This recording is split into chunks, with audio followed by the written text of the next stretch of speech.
Hola a todos, bienvenidos una vez más a nuestro curso de filosofía del lenguaje aquí en el Pensamiento en Llamas. Es un gran gusto y un gran honor, como siempre, que estén una vez más aquí conmigo, y en especial porque esta es nuestra última sesión formal de este curso de filosofía del lenguaje. Y digo que es nuestra última sesión formal porque vamos a tener otra sesión dedicada a la filosofía del lenguaje de alguno de los filósofos anteriores al nacimiento de la filosofía del lenguaje tal como lo especificamos en la primera sesión de este curso. Entonces, podemos hablar de la filosofía del lenguaje de Platón, de la filosofía del lenguaje de Hegel, de la filosofía del lenguaje de Occam, de Hume y de otro filósofo que sea de su preferencia.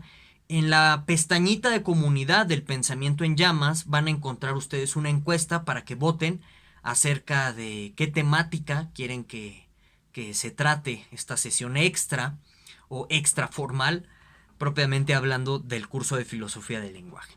Y bueno, lo que nos trae en esta ocasión, o bueno, el asunto del que vamos a tratar, va a ser las contribuciones de Chomsky a la filosofía del lenguaje.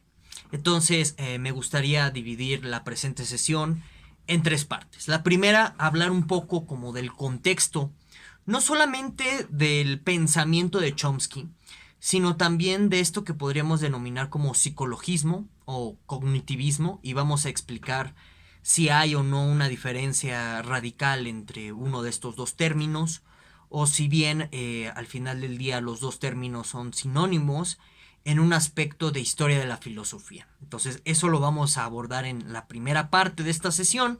En la segunda parte de la sesión vamos a hablar propiamente ya de las contribuciones de Chomsky a la filosofía del lenguaje, especificando o centrándonos concretamente al tema de lo que Chomsky denomina como la gramática universal, la jerarquía de lenguajes. Vamos a hablar también de la gramática generativa y del racionalismo presente en general en los estudios y en los análisis que ha hecho Chomsky con respecto al lenguaje. ¿De acuerdo? Entonces todo eso lo vamos a tocar y a estudiar en su momento. Y por último, voy a dedicar unas cuantas reflexiones sobre el trabajo de Chomsky, que versan primordialmente en las críticas que ha realizado a la filosofía del lenguaje tradicional que podríamos pensar o denominar que se centra mucho en el área de las ciencias sociales, y que por lo regular las ciencias sociales tienen una postura, vamos a llamarla antinaturalista con respecto al lenguaje, a contrario de Chomsky, que es por completo un naturalista y también un innatista del lenguaje. Todo esto lo iremos explicando conforme avance el video, no se preocupen. Y bueno, y aunado a estas reflexiones sobre las contribuciones de Chomsky a la filosofía del lenguaje, voy a dar unas reflexiones finales sobre esto que se considera o que se llama ciencias cognitivas, y cómo pues en realidad esto de las ciencias cognitivas en lo que se denomina como filosofía analítica del lado anglosajón o angloparlante del mundo, pues ha ido sustituyendo a lo que se conocía como filosofía analítica, y cómo pues en realidad a mi consideración me preocupa muchísimo esa sustitución, porque a nivel de historia de las ideas o de historia de la filosofía, cuando tenemos movimientos psicologistas o cognitivistas o movimientos que en general dan demasiado énfasis a las cuestiones mentales y en consecuencia al comportamiento humano, pues suelen pasar cosas desagradables a nivel de la historia de la filosofía, o no del todo desagradables, no usemos ese término, digamos complejas, cosas complejas a nivel sociopolítico. Entonces voy a centrar esa reflexión hacia el final, y también pues con eso pretendo cerrar el curso de filosofía del lenguaje, como para hacer que el espectador o todo aquel que esté viendo esta serie de videos del curso de filosofía del lenguaje despierte en él alguna inquietud con respecto al futuro mismo de la filosofía del lenguaje y al futuro general de la filosofía con respecto a esto que se ha denominado como naturalismo, del cual hablamos en la sesión 3 del presente curso, pero que vamos a ahondar en detalle, ¿no? Bueno, Entonces, comencemos con el contexto histórico, cultural y político en el que Chomsky se está desenvolviendo, ¿de acuerdo? Miren, como yo les dije en la primera sesión del curso de filosofía del lenguaje, la etiqueta de filosofía analítica y filosofía continental eran eso, más que nada etiquetas que nos permitían más que nada hablar de manera genérica de un cúmulo, de un conjunto de autores que convencionalmente, tradicionalmente se han metido en estos sacos o en estas bolsas cuyos rótulos son de filosofía analítica o de filosofía continental.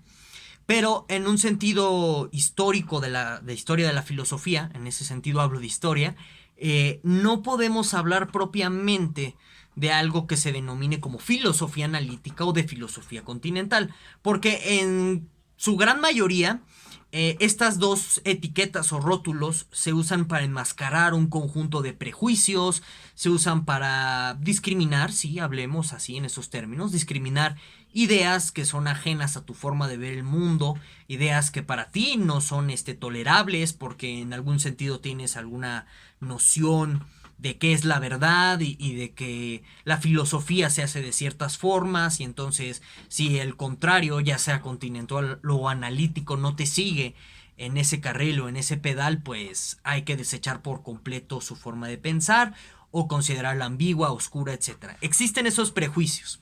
Y claramente el uso de estos términos, filosofía analítica y filosofía continental, nos pueden perder bastante en un análisis histórico del desenvolvimiento de esto que hemos denominado como filosofía del lenguaje desde nuestro primer curso.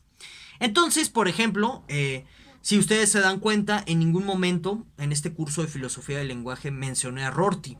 Rorty es un señor que propuso la tesis histórica del giro lingüístico. ¿Qué es esto del giro lingüístico? Bueno, pues básicamente es la idea de que así como hubo un giro copernicano con Kant, que consistía en poner al individuo o al sujeto como el centro de la reflexión, como este artífice de la construcción de la realidad, porque está representando la realidad, pues Rorty utilizó de manera análoga esta expresión del giro copernicano para hablar pues, del cambio radical que vino a traer a la historia de la filosofía trascendental de Kant.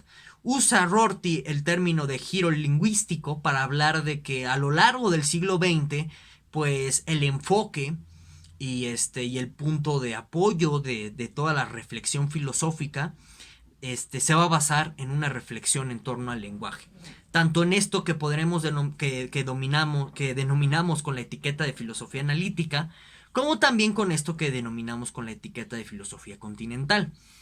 Entonces, el problema de hablar en esos términos, tanto de la filosofía analítica como de la filosofía continental, es que a mi consideración perdemos el margen y el contexto histórico por completo.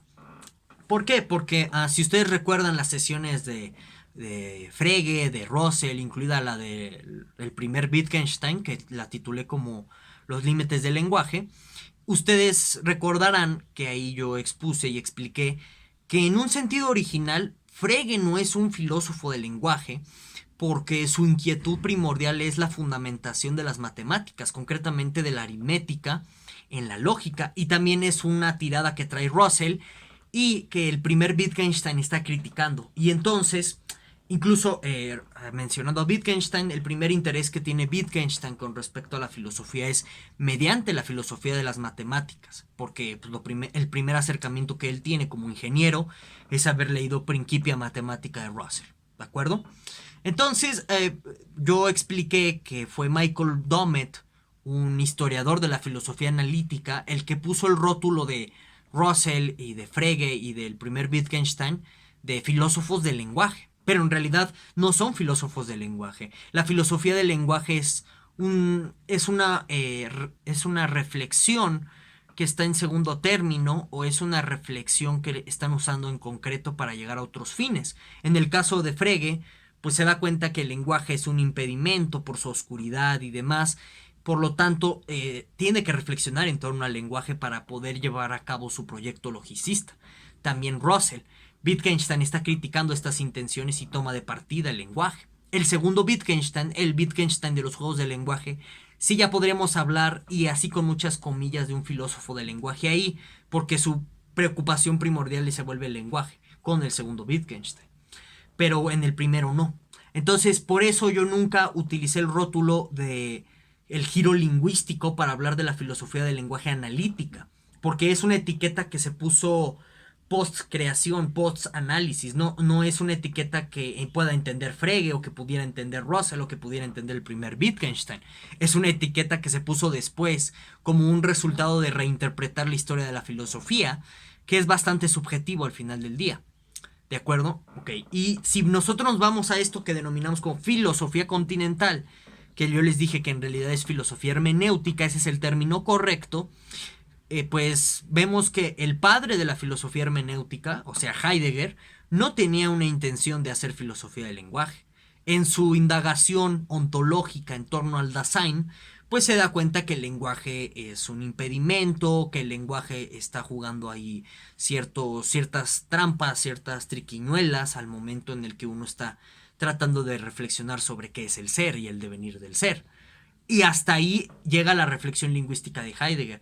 Con Gadamer su preocupación es histórica, o sea, el yo como una interpretación histórica del individuo en su momento. Y así nos vamos por cada uno, incluyendo, por ejemplo, Foucault, que lo tratamos en su momento. Bueno, pues en sentido estricto no es un filósofo del lenguaje, es un historiador de las instituciones disciplinarias. Su reflexión sobre el discurso es secundaria o es accesoria a sus principales indagaciones. Que ojo, que cuando digo que estas reflexiones sobre el lenguaje son accesorias o secundarias, no implica que estén en un nivel sublevado o en un nivel inferior a otras reflexiones. No, sino que simplemente son reflexiones que se tienen que entender acompañadas de otros ámbitos teóricos o de otras reflexiones. No se pueden entender por separado porque no son reflexiones separadas. Con eso me refiero. Y bueno, y entonces esa es la razón por la que yo nunca hablé en términos de giro lingüístico. Y entonces, la etiqueta de giro lingüístico se puso muy de boga y muy de moda en la filosofía analítica, sobre todo, para tratar también ellos mismos, al momento de contarse su propia historia, de distinguirse de otros movimientos filosóficos que les precedían o que estaban desarrollándose en paralelo, como es el caso de la filosofía continental. Pero bueno, se habla entonces que aunado al giro lingüístico, se ha dado un giro cognitivo o un giro hacia las ciencias de la mente o un giro hacia lo mental en filosofía analítica. Y aquí es cuando la etiqueta de filosofía analítica ya la debemos desechar. ¿Por qué? Porque en realidad, como lo explicó Russell en muchas de sus entrevistas, ustedes las pueden buscar aquí en YouTube, Russell hablaba de que este movimiento que se estaba gestando de filosofía en la parte del mundo anglosajón, tenía que ver básicamente con una filosofía lingüística, una filosofía sobre el lenguaje. No es propiamente una filosofía analítica como se le ha entendido en términos de la etiqueta peyorativa que ya explicamos en nuestra primera sesión, atribuida por los frankfurtianos, y tampoco tiene que ver propiamente con el análisis lógico. La filosofía analítica o la filosofía lingüística tenía, programáticamente hablando, una serie de ideales que estaba buscando en torno a la filosofía. Esto es muy importante de entenderlo.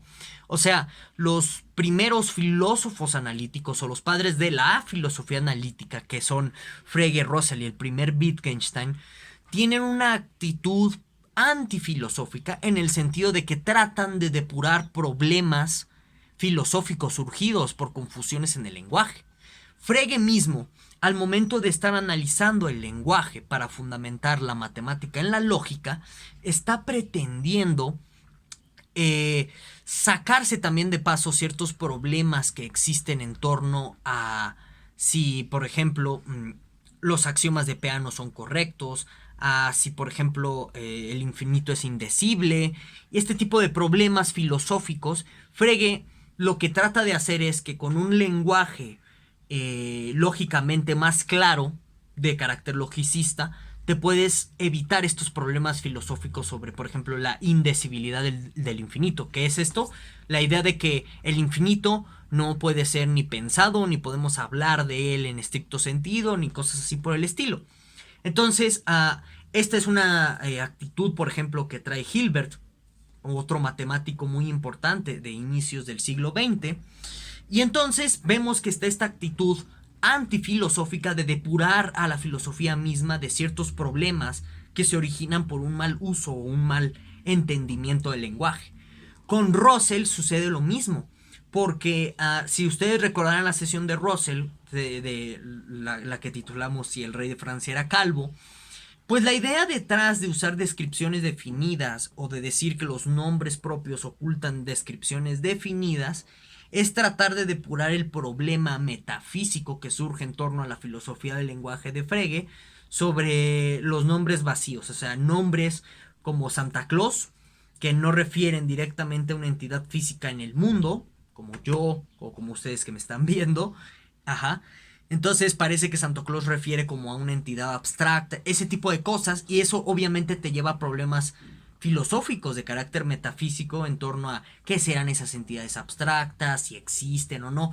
Entonces también hay una actitud antifilosófica en Frege cuando tratas de depurar estos problemas, cuando analizas a profundidad, en este caso de Russell, que está escondiendo un nombre propio. Y con Wittgenstein es más que claro que tiene una actitud antifilosófica, por decirlo abiertamente en el prólogo del Tractatus.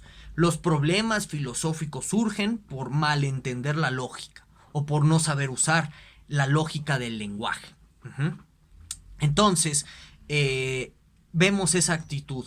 Y eso es un pilar fundamental de esto que podemos denominar como filosofía lingüística. El Círculo de Viena con Carnap, que ya explicamos en el video del Círculo de Viena, de este curso, que pues sí hay como pues, un gran plagio de Carnap hacia Wittgenstein, sus ideas en general.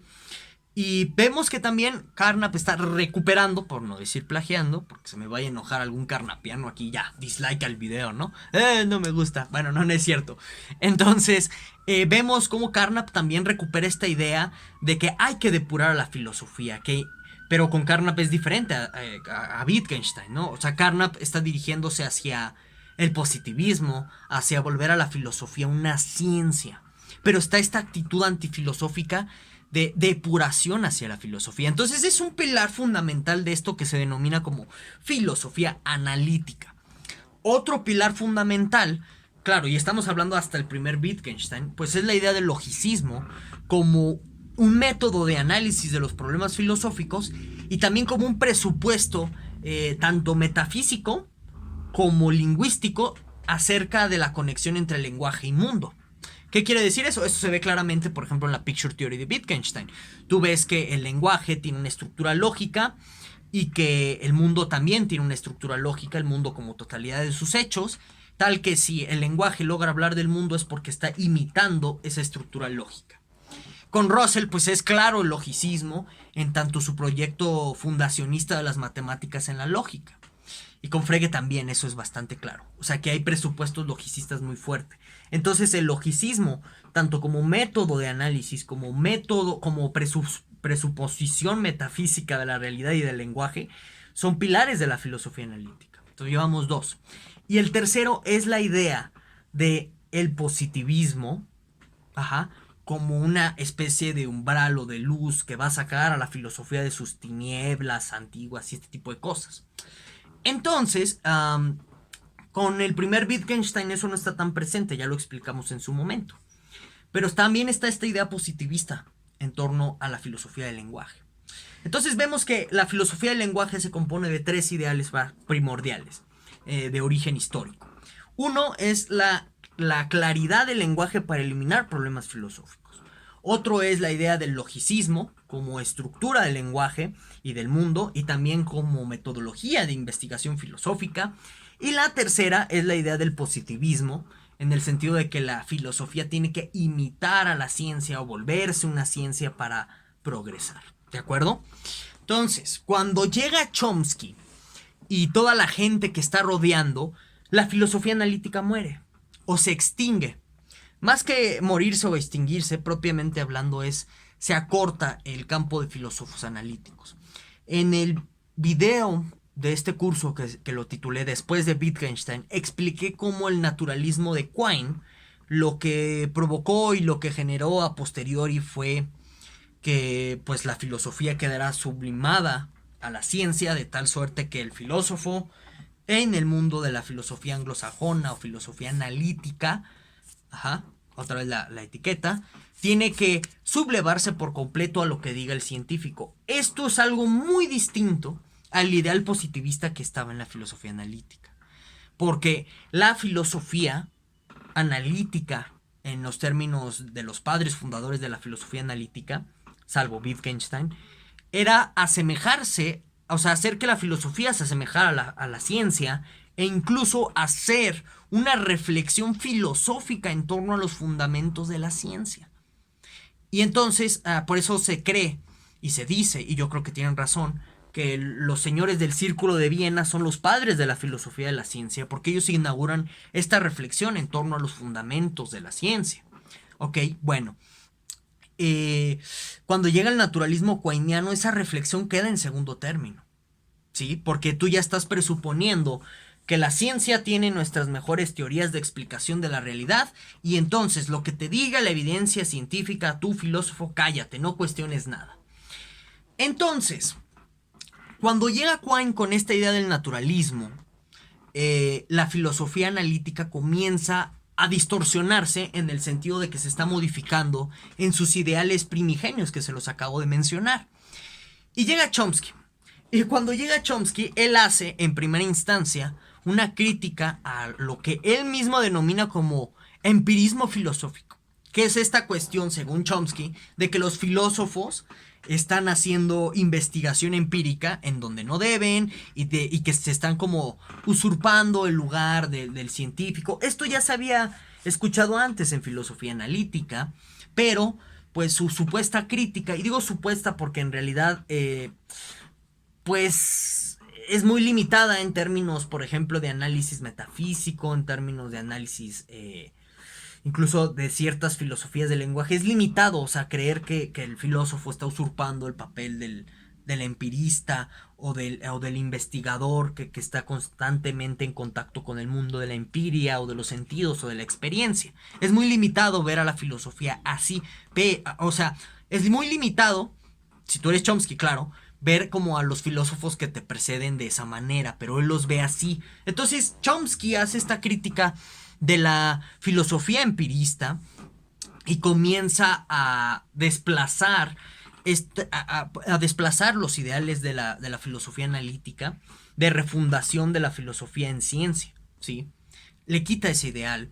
Y de pronto la gente que está inmersa en la filosofía analítica no se ha dado cuenta de este fenómeno de transformación, porque el cambio fue muy subrepticio. O sea, de la noche a la mañana de pronto se estipuló que las ciencias cognitivas eran el nuevo parámetro de análisis de la realidad.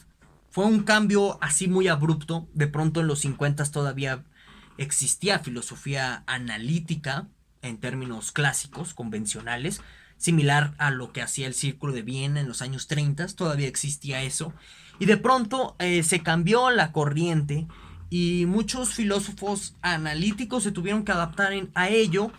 Y, por ejemplo, los que hacían análisis interpretativos dentro del mundo de la filosofía anglosajona, tú ves claramente, y esto tú lo puedes ver en las distintas publicaciones, como el análisis de la filosofía o de estos intérpretes se decantó por relacionarlo constantemente con cosas de la mente. Entonces haces la ciencia cognitiva de Kant, la ciencia cognitiva de Hume, la ciencia cognitiva de Hegel. Ese tipo de cruces se dan mucho en el mundo de la filosofía analítica a nivel interpretativo. Bueno, entonces Chomsky aparece en este contexto, como les menciono, en el que el naturalismo quiniano ya está muy difundido. Y lo único que hace Chomsky con su primera crítica a esto que denomina el empirismo filosófico, pues básicamente es darle la última patada y el último empujón para que la filosofía analítica termine convirtiéndose en otra cosa. ¿Y qué es esto en lo que se va a terminar por convertir? Si bien antes la lógica era primordial como análisis y como presuposición filosófica, de la realidad y del análisis del lenguaje, cuando llega Chomsky, la lógica se va a entender como manifestación de descripción o como un método para describir una estructura mental. Esto no existía en Frege, por ejemplo. Frege es un antipsicologista. Frege no quiere entender la lógica en términos de la mente. Russell, aunque hable de Semsdata y al final de su vida, en los últimos años que le quedan de vida intelectual activa, habla de la relación entre lógica y mente, lógica y psicología.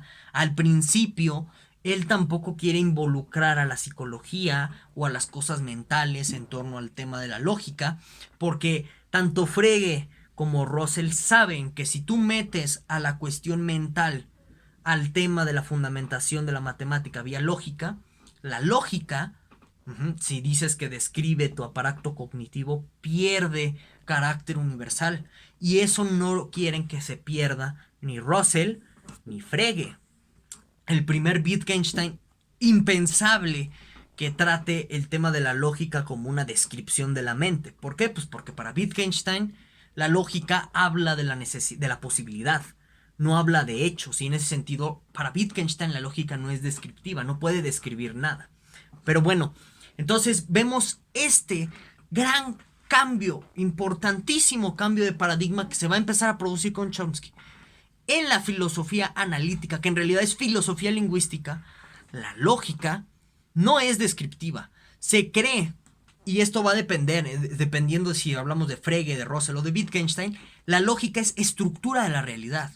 Y entonces podríamos pensar que es como una especie de metafísica, aunque ese término no es usado, y mucho menos por gente del Círculo de Viena, que son antimetafísicos. Entonces, la lógica se entiende como estructura profunda del lenguaje, como estructura de la realidad, como estructura íntima del sentido, del significado, jamás como algo mental. Pero llega Chomsky y él postula esta idea de la gramática universal. ¿Y qué es esto de la gramática universal? Bueno, pues en realidad estas ideas chomskianas no son nuevas, de hecho son un refrito. O sea, si tú lees la filosofía de Descartes o de Descartes, sobre todo los principios del método, me parece que así se llama el texto, los principios orientados o dirigidos a la luz del método, si tú lees las meditaciones metafísicas, te vas a dar cuenta que Descartes o Descartes es el padre de la idea del innatismo mental.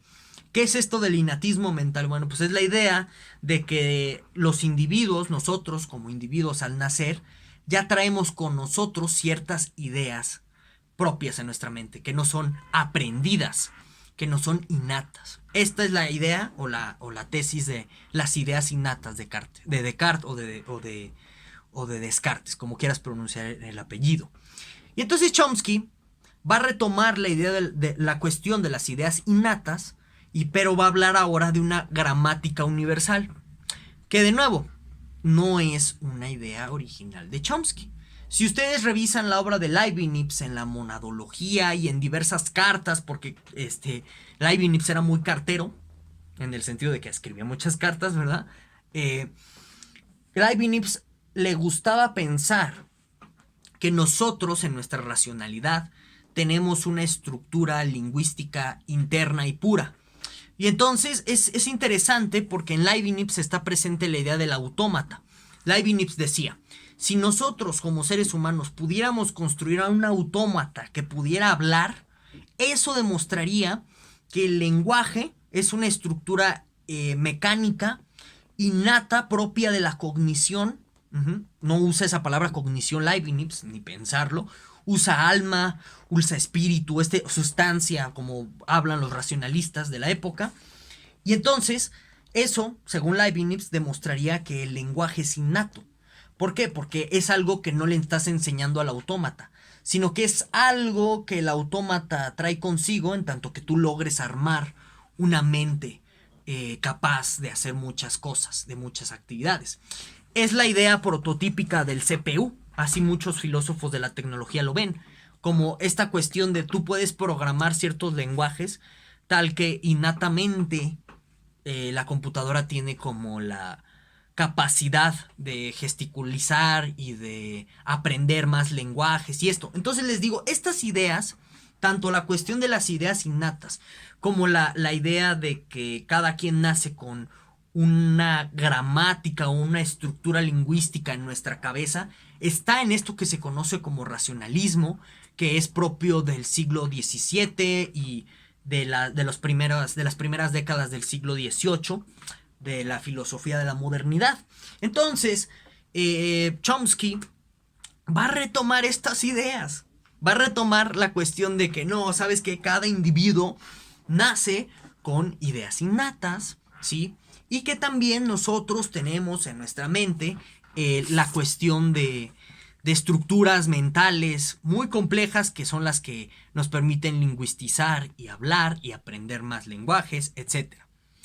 En un sentido de historia de la filosofía no hay nada nuevo en lo que esté haciendo Chomsky. Probablemente la diferencia es en la manera en que Chomsky intenta demostrar o probar las cosas. Y entonces, ¿qué es lo que hace Chomsky? Con base en evidencia científica, conductual, etc., intenta primero que nada refutar a lo que se conoce como el conductismo de Skinner, que básicamente el conductismo hasta la primera mitad del siglo XX se estaba mostrando como una alternativa razonable para explicar nuestro comportamiento sin la idea de la mente o sin la idea de que tenemos una cosa aquí internamente de carácter metafísico que sobreviene a los cambios del tiempo y el espacio, ¿sí? Estaba tratando el conductismo de explicar nuestro comportamiento psíquico a partir de los estímulos acción-reacción. Y claro, hay que señalar aquí que al menos hay 10 tipos o 10 teorizaciones diferentes del conductismo. Entonces, por ejemplo, tenemos el de Skinner, tenemos el Wittgensteiniano, que es un conductismo muy sui generis, muy particular, propio de Wittgenstein, del cual voy a hablar en el curso de filosofía de Wittgenstein. Así es, voy a dar un curso de Wittgenstein, ya les di el spoiler próximo. Bueno, también tenemos el conductismo de Watson, tenemos el conductismo, que quizás creo que esta es la imagen como coloquialmente más asociada, la del conductismo de Pavlov, con el perro, que babea, le das croquetas y hace esto y no se las das y hace otra cosa. Esa es como una idea coloquial del conductismo. Y entonces, como les dije, el conductismo se estaba mostrando como una oportunidad de entender el fenómeno mental sin apelar a la idea de mente, ¿sí? ¿Cómo? Pues viendo que en realidad, y esto es algo, por ejemplo, que está presente en la filosofía de la psicología de Wittgenstein, que yo expliqué en el video de la sesión 6, se titula Juegos del lenguaje, en la que se ve cómo pues el lenguaje mental está nominalizado y en realidad habla de actos, cosas como conocimiento, pues es un verbo hecho sustantivo. Conocimiento es el sustantivo, el verbo es conocer, y en ese sentido conocer refiere a actividades. Entonces les digo, había propuestas en boga muy interesantes durante la época de los 50 en torno al conductismo, y entonces aparece Chomsky en escena y se le considera el gran refutador del conductismo. ¿Por qué? Bueno, básicamente la idea de la refutación de Chomsky va en esta dirección. El conductismo lo que hace es suponer que las personas se comportan de cierta forma con base en creencias disposicionales. ¿Qué es una creencia disposicional? Bueno, pues es una creencia que se atribuye al comportamiento ajeno para hacerlo coherente. Entonces, en el clásico esquema así de caricatura, porque el conductismo es mucho más complejo, pero no me voy a prolongar mucho en esto porque pues hay que seguir hablando de más cosas de Chomsky. En el esquema coloquial del conductismo de acción-reacción, en ese acto, en ese circuito, tú supones una creencia particular que tiene el sujeto en su cabeza para explicar sus reacciones y sus estímulos. Entonces, vamos a ponerle es un ejemplo, ¿eh? Tú quieres que tu amigo haga lo que tú quieras. Entonces, cada vez que hace una buena acción, tú lo recompensas dándole chocolates. Entonces, hace algo que te agrada, le das un chocolate. No lo hace, no le das nada.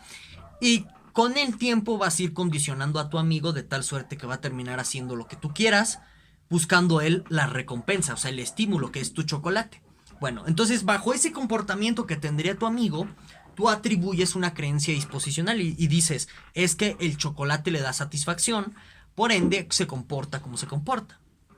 Entonces lo que hace Chomsky para supuestamente refutar al conductismo y de esta manera decirle bye bye y piénselo, los chomskianos hablan de que gracias a la refutación de Chomsky se da el gran fracaso del conductismo, ¿no? Bueno, lo que hace Chomsky es decir que tú no puedes, que el conductismo básicamente está partiendo de puras suposiciones y no comprueba jamás sus hipótesis.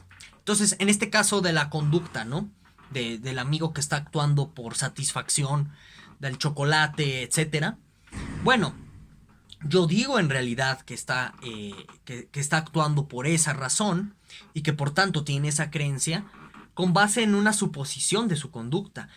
Y entonces yo no podría comprobar esa suposición apelando a su misma conducta, porque es la conducta a partir de la cual yo infiero la suposición. Entonces, en ese sentido, Chomsky tiene razón. Tú no compruebas la creencia disposicional que atribuyes al comportamiento dentro de un esquema conductista, porque esta creencia disposicional estás infiriendo el comportamiento. Y entonces dice Chomsky, como siempre el conductismo se queda en términos de explicación de la conducta en puras suposiciones, no es ciencia lo que está haciendo el conductismo. Por lo tanto, el conductismo no es ciencia. Y de eso se sigue que el conductismo pues, en realidad no está explicando el comportamiento. Y bueno, de no explicar el comportamiento, se sigue que no dice nada porque no comprueba justamente las creencias disposicionales por lo que les acabo de decir, ¿no? Sin embargo, y yo les recomiendo que chequen los artículos de Gerardo Gabriel I. Gerardo Gabriel I es un psicólogo cognitivo-conductual. No me gusta el término cognitivo, me parece una contradicción en términos, pero bueno, eso dejémoslo a un lado.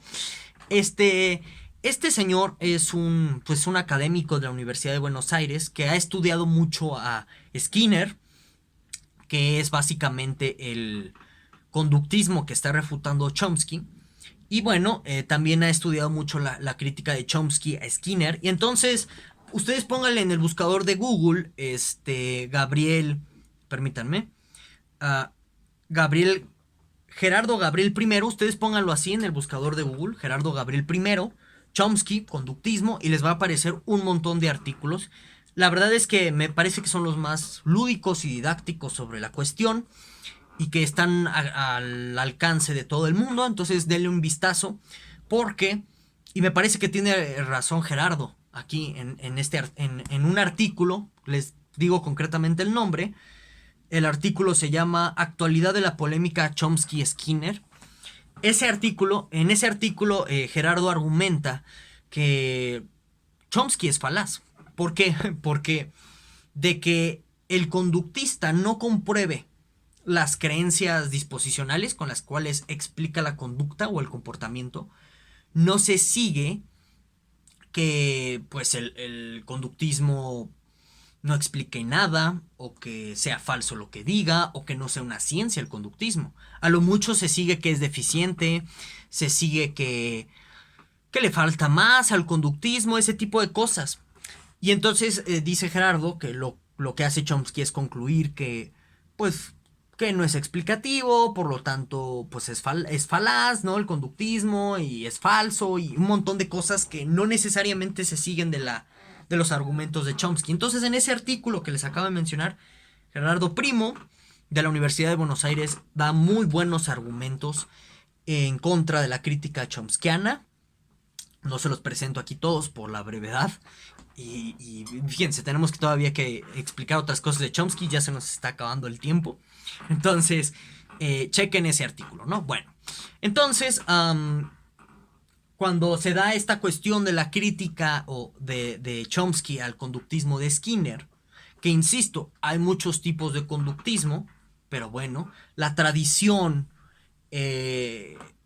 analítica en ese momento se va a convertir en una tradición cognitivista. Ese es el término que luego ellos usan para autodenominarse, que en realidad son psicologistas, porque no hay una, o sea, y más en este sentido chomskiano que trata de explicar el lenguaje a partir de la mente, pues tú no puedes explicar las cuestiones cognitivas sin una cuestión de comportamiento conductual.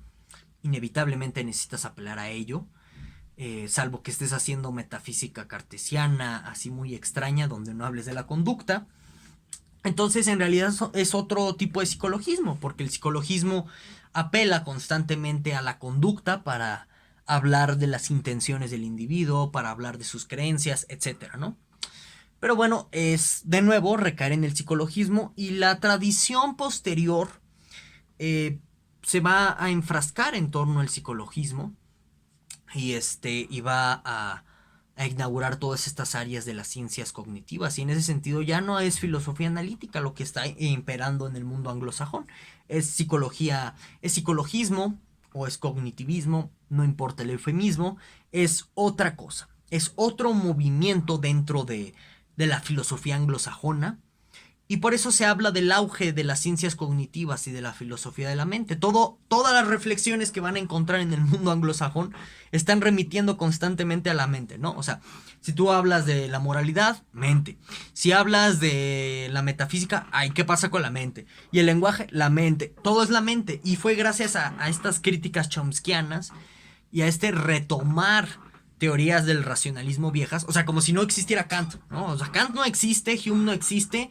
Yo, Chomsky, me agarro Descartes, me agarro Leibniz porque me gusta.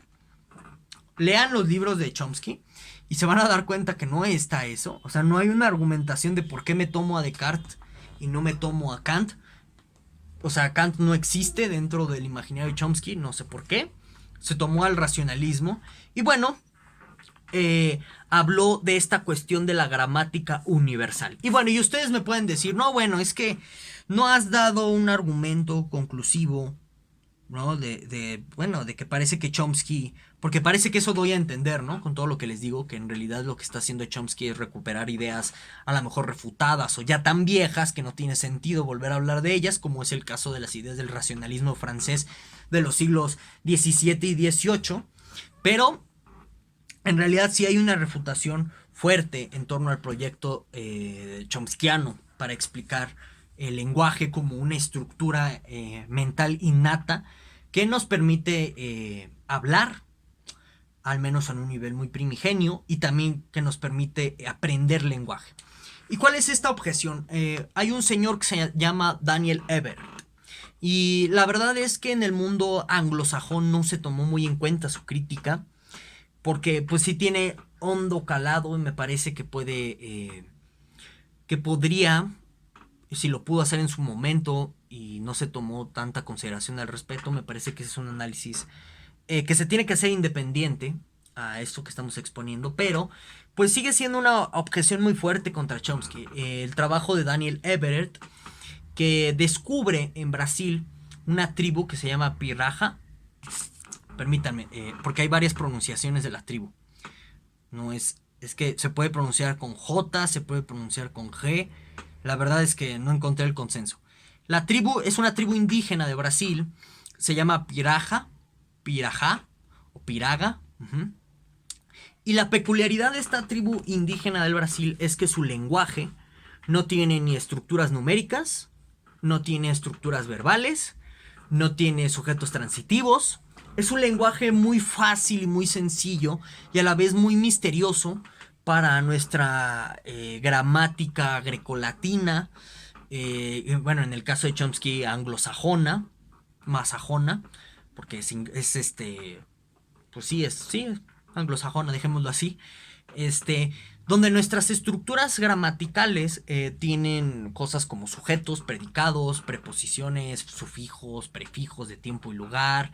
También tenemos adverbios, ese tipo de cosas que en términos estructurales pareciera que, como diría Kant en su momento, ¿no? El espacio-tiempo son intuiciones trascendentales, pero en realidad es un engaño de nuestro lenguaje.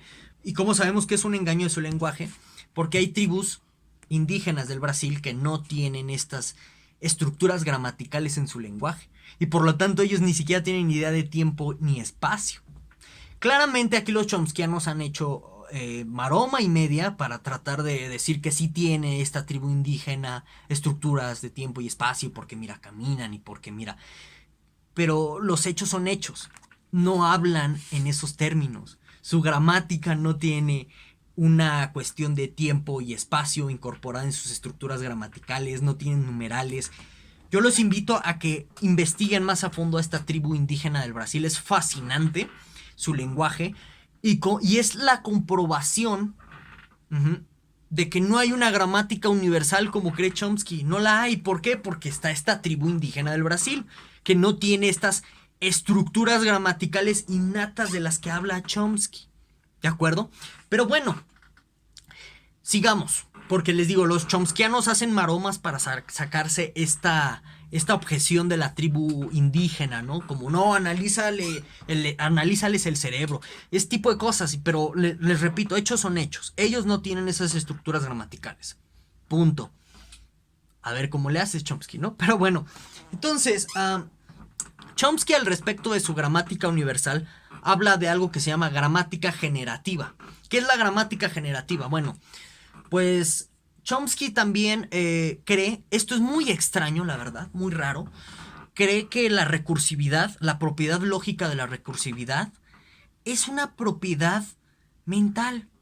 Y más que nada, es una propiedad mental que posibilita o que explica el por qué hablamos y el por qué podemos aprender lenguajes y el por qué podemos construir oraciones complejas. Esto es muy extraño, la verdad, y ahorita les digo por qué. Pero bueno, expliquemos qué es la recursividad. La recursividad en lógica es lo siguiente. Podemos explicarla con un ejemplo muy sencillo. Aquí está su servidor. Entonces imaginen de pronto que a mí me sale un chipote aquí de la cabeza. Se cae este chipote y de este chipote sale un clon mío. Y de pronto a este clon le va a salir otro chipote. Y le sale otro clon mío. Y a ese clon otro. Y le sale otro chipote. Y se repite el proceso así indefinidamente. Eso es la recursividad. ¿Qué es eso? ¿Qué quiere decir? ¿Qué quiero decir con este ejemplo? La recursividad es una propiedad lógica que nos dice que si hay una proposición que tiene ciertas propiedades, esas propiedades se van a heredar a otras proposiciones más complejas en el momento de la construcción sintáctica. Entonces, no sé si espero que mis espectadores tengan pues un conocimiento al menos vago de la lógica proposicional. Entonces, decimos que, por ejemplo, si una proposición P atómica tiene la propiedad no sé, de adherirse, vamos a decirlo así, a otras proposiciones mediante conjunciones, quiere decir que todas las proposiciones posteriores que construyamos con P también van a tener la propiedad de adherirse con las conjunciones. Eso es la recursividad. Entonces dice Chomsky en su gramática generativa, el lenguaje es recursivo, porque dice él, mira, tenemos en el lenguaje como elementos lingüísticos muy básicos, que a lo mejor nosotros aprendemos de niños, a partir de los cuales los niños mismos construyen otro tipo de constructos lingüísticos más complejos, de los cuales se heredan esas propiedades. Por ejemplo, si un niño dice algo así como perro come, entonces, y ves que, no sé, que el sustantivo perro tiene esa propiedad de que le puedes predicar acciones como esta, comer, te das cuenta que también le puedes predicar a otros objetos con el mismo verbo. Por ejemplo, perro duerme. Y si te das cuenta que el verbo dormir permite o es compatible con otras acciones, como por ejemplo puedo dormir y roncar, entonces el niño se da cuenta que puede decir con sentido, el perro duerme y ronca. Y si se da cuenta que dormir, y como ya se dio cuenta el niño que el verbo dormir puede admitir o que es compatible esa acción de dormir con otras, entonces le puede seguir agregando más acciones indefinidamente. En principio, teóricamente, ¿verdad? Finitamente, pues no, porque pues, el niño es limitado, se cansa y ya se va. Entonces podría seguir construyendo oraciones como el perro duerme, ronca y se orinó en su cama, algo así. Y se sigue construyendo. Entonces, por eso dice Chomsky que el lenguaje es recursivo, porque puedes ir construyendo cada vez oraciones más y más complejas o más y más grandes que siguen heredando las mismas propiedades que las oraciones originales o que las oraciones atómicas. Bueno, el problema de eso es que Chomsky parece entender de pronto tanto a la mente humana como al lenguaje en términos de una máquina. O sea, por ejemplo, un lenguaje de computación sí es recursivo por completo. Y de hecho, gracias a la recursividad tú puedes programar distintas tareas y distintas acciones más complejas cada vez. Pero no sabemos si la mente humana, suponiendo que exista, ¿verdad? Eso es muy debatible, funcione como un CPU, como un ordenador o como un software de computadora. Por eso no fue en balde la mención que les hice del autómata de Leibniz. Leibniz creía exactamente lo mismo. Decía, si nosotros tuviéramos un autómata, o sea, un ser mecánico que pudiera hablar dada cierta programación, entonces se mostraría que el lenguaje es innato. Pues claramente, ¿por qué? Porque hay ciertas cosas propias del lenguaje que la programación o la construcción de la mente del robot va a tener que desarrollar por sí mismas, pero que uno no está creando directamente de la mente del robot, sino que ya la trae la mente del robot. Lo mismo pasaría con el humano si es que el lenguaje es recursivo. Nuestra mente es la que está creando la recursividad, no es una propiedad adquirida o que puedas aprender externamente en términos de Chomsky. Bueno, eso está por verse. Yo digo que para empezar tenemos el problema de las tribus indígenas que les menciono del Brasil. ¿Qué pasa ahí? Los chomskianos a mí no me han explicado qué sucede ahí. He visto muchas maromas, pero no una consideración seria de los hechos de por qué esta tribu no tiene las estructuras de espacio y tiempo. ¿Tienen otras estructuras mentales en términos de Chomsky? Entonces, si existen la posibilidad de que haya tribus con otras estructuras mentales, ¿no existe entonces una gramática universal? ¿O sí existe? Y hay dos tipos de gramáticas universales en términos de Chomsky. ¿Qué está pasando ahí? Bueno, entonces me tienen que explicar eso los chomskianos. A mí no me lo han logrado explicar y por tanto no me convence Chomsky, ¿sí? ¿Qué pasa con esa tribu indígena? También el tema de la recursividad. Esto de compararnos con las máquinas y de creer que las máquinas son como nosotros en el sentido de la mente o del cerebro, es parte de algo que Lipolevsky, un autor o un señor que escribió un librito que se llama La Era del Vacío, yo se los recomiendo. Lipolevsky habla de un fenómeno que se llama personalización. Lo que hace el ser humano con su entorno es personalizarlo todo. Entonces, este fenómeno psicológico de ver caritas en las nubes y demás, eso nos habla de estos fenómenos de personalización que se dan a nivel de comportamiento, de psicología. Entonces, personalizamos nuestro entorno a favor o en proporción del ser humano. Vean las construcciones de los edificios. Sus inodoros, su cocina, sus recámaras, su sofá, están hechos a la medida del ser humano. Y en ese sentido están personalizados según nosotros. Lo que por lo regular llegan a protestar los ambientalistas y los defensores de los derechos animales. Que no cuides los derechos de los animales porque creas que sufren. No digas ese tipo de cosas porque es un fenómeno de humanización. Lo que estás haciendo con el animal es hacerlo otro ser humano cuando no es un ser humano, sino que el chiste sería respetarlo en tanto animal mismo, no en tanto el proceso de humanización o porque crees que siente y piensa como un ser humano. De eso no se trata, pero está ese fenómeno. Es, por así decirlo, muy propio de nuestros procesos incluso de socialización. Eso lo podemos ver a nivel de sociología. Entonces, dado este problema de personalización y de humanización, mi argumento contra esta idea de la gramática generativa y también pues contra el mismo Leibniz y su idea del autómata y demás, es que estás proyectando la personalidad humana, las cualidades del ser humano en objetos inanimados. Y entonces, pues en este sentido, o sea, hablar de las computadoras como si fueran seres humanos es este mismo proyecto, es este mismo efecto de personalización y de humanización en torno a máquinas. Entonces, eso es un error, ese es un engaño, una ilusión de la que a mí me parece que es víctima Chomsky. Claro, o sea, a lo mejor yo estoy mal y la única manera en que me prueben que yo estoy mal es pues ya teniendo a Robocop aquí a mi lado, ¿no? O sea, si yo tengo a Robocop un día y me dice, ¿sabes qué? Pienso, siento, me duele esto, y es más, yo puedo seguir construyendo lenguaje, infiriendo ciertas estructuras mediante procedimientos recursivos y demás, entonces yo creería que Chomsky tiene la razón en eso, pero hasta que no me traigas a Robocop. Entonces, en este sentido, Chomsky, por ejemplo, habla de jerarquías de lenguajes, que se conoce esto como la jerarquía Chomsky. ¿Qué es la jerarquía Chomsky?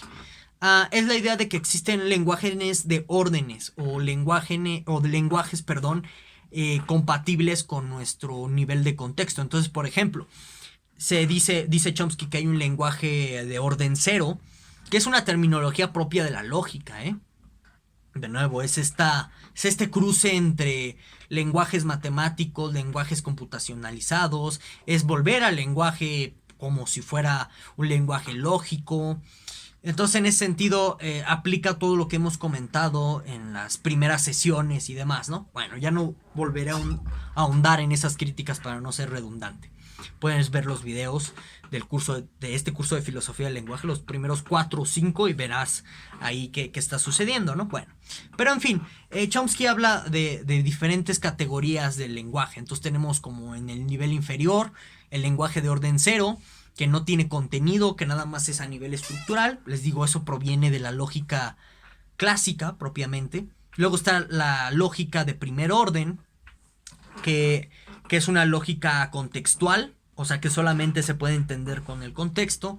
Luego tenemos una lógica de segundo orden, que es una lógica acontextual o sin contexto, y ya, de ahí en fuera Chomsky hace más categorizaciones del lenguaje conforme se vuelve cada vez más y más abstracto, hasta llegar, según él, a ciertos lenguajes que se vuelven por completo universales. Pero aquí la gran objeción es cómo diablos tú vas a poder interpretar un lenguaje abstracto sin contexto alguno. O sea, si yo me encontrara con una señal por completo desconocida en medio de la nada, yo podría de pronto dudar si esa señal la hizo una persona o alguien que tenga la capacidad de lenguaje. Me parece que ese es un fenómeno muy común que le sucede a muchas personas. Que vas caminando en la calle y te parece que ves letritas en el cemento, o te parece que ves letritas en el tronco de los árboles, o te parece que ves letritas en las nubes, etcétera. Tú sabes que no dicen nada por más que se parezcan los símbolos, porque pues el contexto te está diciendo que ahí no hay nada. Entonces, por más abstracto que de pronto se pueda volver la manifestación en el concreto, eso no es un lenguaje. Pero bueno, ese es mi punto de vista. Está Chomsky con estas jerarquías del lenguaje. En fin. Otra cosa muy polémica, sobre todo entre nosotros los Wittgensteinianos, son la serie de críticas que ha hecho Chomsky en torno a Robinson Crusoe, o esto que se denomina como Robinson Crusoe. Dentro de, pues, el pensamiento wittgensteiniano, es impensable un ser humano que tenga lenguaje sin sociedad, sin un proceso de aprendizaje previo que le enseña a usar el lenguaje. Entonces Chomsky dice que eso sí es posible, y por lo tanto es posible tener un Robinson Crusoe natural, o sea, alguien que nace como Robinson Crusoe en el medio de la nada y que desarrolla su propio lenguaje. Pues sí, si le compras todo lo del innatismo, perfecto. Pero pues ya le señalé todos los problemas que tiene. Entonces yo no creo que un Robinson Crusoe pueda tener un lenguaje propio. Claro que hay casos, por ejemplo, de los niños lobos, ¿no? Que son niños creados por lobos y que de alguna forma encuentran un modo de comunicación con estos lobos y podríamos decir, desarrollaron un lenguaje. De nuevo, está el problema del proceso de humanización sobre ese fenómeno particular y concreto. Está extraño hablar en esos términos, hablar y decir que el lobo habla con este niño lobo, por ejemplo, o que se comunica con él. Probablemente el niño aprende a usar ciertos llamados que hace con los lobos, pero vean, se ve claramente ahí que es un lenguaje sociabilizado, o sea, es un lenguaje aprendido por los lobos. Pero bueno, me gustaría concluir este video y por tanto este curso de filosofía del lenguaje diciendo dos cosas. Sobre todo en esto de la filosofía de Chomsky. Verán, esta cuestión del innatismo en torno al lenguaje abre el debate en torno a dos cuestiones sobre la filosofía del lenguaje analítica, que en realidad deberíamos llamarle ya ciencias cognitivas, por lo que acabo de exponer. Un debate es en torno a el problema de la naturaleza del significado. Las teorías que ponen énfasis a que el lenguaje es aprendido en el entorno social se consideran que tienen una semántica externalista. ¿Qué quiere decir eso? Que consideran que el significado es independiente a las aprehensiones o a las motivaciones o a las cuestiones internas, cognitivo-internas del individuo. Hay postura, y está la postura contraria, en la que creen que el lenguaje, el significado del lenguaje depende de la cognición del individuo. Es el individuo el que inserta sus intenciones, es con las categorías internas del individuo, con sus estructuras mentales, que hace que el individuo tenga un lenguaje estructurado y por lo tanto es un lenguaje que permite la comunicación. Y sacan por lo regular estas personas el caso de los autistas, que en el asunto de los autistas es bastante complejo y delicado porque ahí hay mucha cuestión de estigmatización social, incluso para los estudios clínicos de las personas autistas hay muchos prejuicios y a veces no tenemos datos del todo fiables ni confiables. Entonces, ese es otro objeto de debate. Voy a dejarlo por el momento afuera, aunque lo podemos debatir a mayor profundidad y profusidad aquí en la caja de comentarios. Te invito a que hagas los señalamientos pertinentes que tú consideres. Bueno, entonces ese es un debate que se gesta contemporáneamente. La cuestión de si el significado es externo o interno. Y esa es una de las fricciones que hay en las ciencias cognitivas o filosofía analítica. Entonces, otro problema que hay en torno a las ciencias cognitivas, que me parece que es un problema que a mi consideración me preocupa mucho, es el debate entre lo adquirido y lo dado, o bien entre lo natural y lo aprendido. Esta cuestión de si nosotros somos lo que somos por lo que aprendemos, o bien somos lo que somos porque nacemos con estas cosas. Y por supuesto que el lenguaje está en este debate. Si vieron, Chomsky dirá al final del día que si nosotros podemos hablar es porque nacemos ya con esa capacidad para hablar. Y es porque nosotros desarrollamos naturalmente la capacidad de hablar. Y a contrario de, por ejemplo, los Wittgensteinianos, los Foucaultianos y de todos los filósofos del lenguaje del siglo XX. ¡Ojo ahí! ¿Sí? Que si ustedes analizaron todas las sesiones de este curso de filosofía del lenguaje, se van a dar cuenta que todos son externalistas y consideran que el lenguaje no es innato. Chomsky fue el primero, ¿sí? En esto que se considera como la filosofía del lenguaje analítica, ¿sí? Entonces, este es un debate que se está gestando y es preocupante porque, miren, en cuestiones de historia de la filosofía, la psicología, o sea, el psicologismo, entendido en los términos que acabo de explicar, se ha utilizado para cuestiones deplorables, la verdad, y cuestiones muy preocupantes, como lo demostró, por ejemplo, la obra de Foucault. partiendo desde Kant mismo, el gran fundamentador de la filosofía trascendental, con esto de las categorías y demás, que hay kantianos que dicen que Kant no habla de la estructura psíquica, porque está la cuestión del yo empírico, ese es otro tema. No obstante, Kant tiene un libro de antropología en donde estudia las enfermedades mentales con la filosofía trascendental. Y entonces vemos que a lo largo del siglo XIX, finales del XVIII, la idea, y primordialmente el responsable es Descartes, por acentuar en la tradición la idea del dualismo mente-cuerpo, que la podemos rastrear de más atrás desde los griegos, sobre todo con Platón. Platón es el gran dualista de la filosofía, o sea, eso no nos cabe duda. La idea, el dualismo es esta cuestión de hay una cosa por este lado y hay otra cosa por este otro lado. Es un dualista, ¿no? Bueno. Y entonces a lo largo del siglo XIX vimos que el desarrollo de la filosofía trascendental, entendida como el estudio de la cognición, desembocó en algo que se llama frenología, inevitablemente. Entonces hay un señor que se llama von Liszt, que es uno de los padres de la frenología, y utilizó todos los estudios en torno a la mente para decir que la delincuencia es natural, o sea que hay delincuentes natos. Y eso trajo consecuencias muy funestas en el siglo XX por la persecución nazi, porque creían que ya saben todo lo que ocurrió, la necesidad de medir las narices judías con pies de reyes y todo, medir las frentes y demás, provenía de esta creencia de que el delincuente es nato y estaba fundamentado en la psicología de ese momento. Y pues yo, que también tengo una licenciatura en Derecho y veo la cuestión del litigio y demás, yo he visto que las cuestiones psicologistas están emergiendo. Y claro, o sea, pues aquí en el debate filosófico está bien padre, ¿no? Podemos pelearnos en torno a Chomsky, pero cuando tú ves que un juez te acepta una interdicción, que una interdicción a nivel jurídico es cuando se declara incompetente una persona en su sentido jurídico para defender sus derechos. Cuando tú ves que un juez acepta una declaratoria de interdicción donde se cita a Chomsky y se despoja a una persona de sus derechos a heredar o su derecho de herencia, yo conozco un caso así, entonces comienzas a preocuparte mucho por el impacto de todas estas cuestiones de las ciencias cognitivas a nivel jurídico.